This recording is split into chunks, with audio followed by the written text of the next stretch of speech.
Now, another big story that we are following tonight, election workers are working to verify tens of thousands of signatures in a history-making effort to recall the mayor. Good evening, I'm Sharice Gibson. And I'm Devin Bartolotta. Recall organizers dropped off their petitions today, just ahead of the deadline.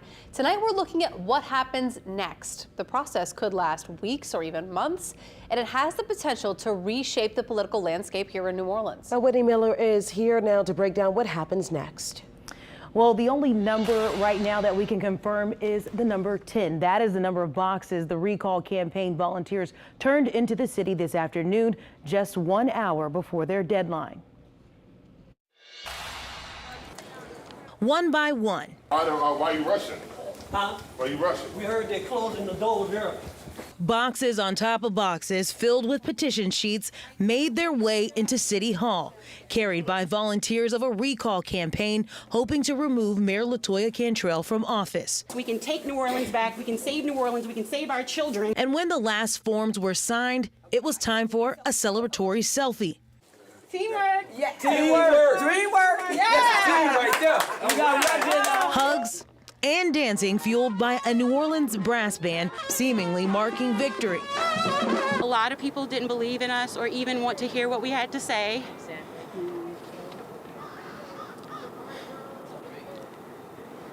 But look where we stand today. Amen.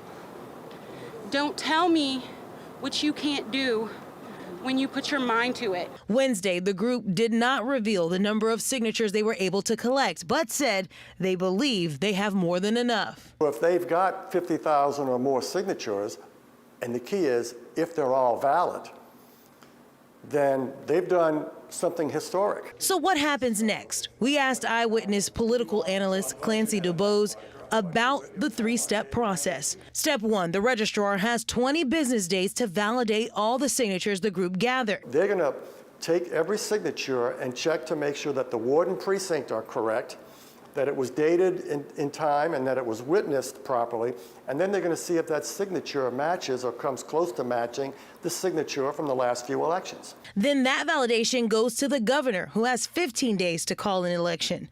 There is a chance the election could happen in April, but DuBose believes it will likely fall on the October ballot. If she loses the election, she has 9 days to contest the results, and if she doesn't, then she's out of office. At that point, one of the at-large council members will act as interim mayor. That would be Helena Moreno or J.P. Morrell. The council then has 10 days to call for a mayor's race on the next scheduled election date. It's a complicated three-step process, and each of the 3 steps is a major undertaking. So much today. Appreciate it. So, Ms. Wilson. Now, we should note that there is currently a legal battle at play here. The recall campaign filed a lawsuit alleging that the registrar of voters, Sandra Wilson, failed to remove tens of thousands of dead, out-of-state, or ineligible people from the city's active voter list. If proven to be true, that would lower the number of signatures needed to trigger the recall. That lawsuit will go before a judge as early as Monday, and it will happen alongside the validation process in the registrar's office. Sharice?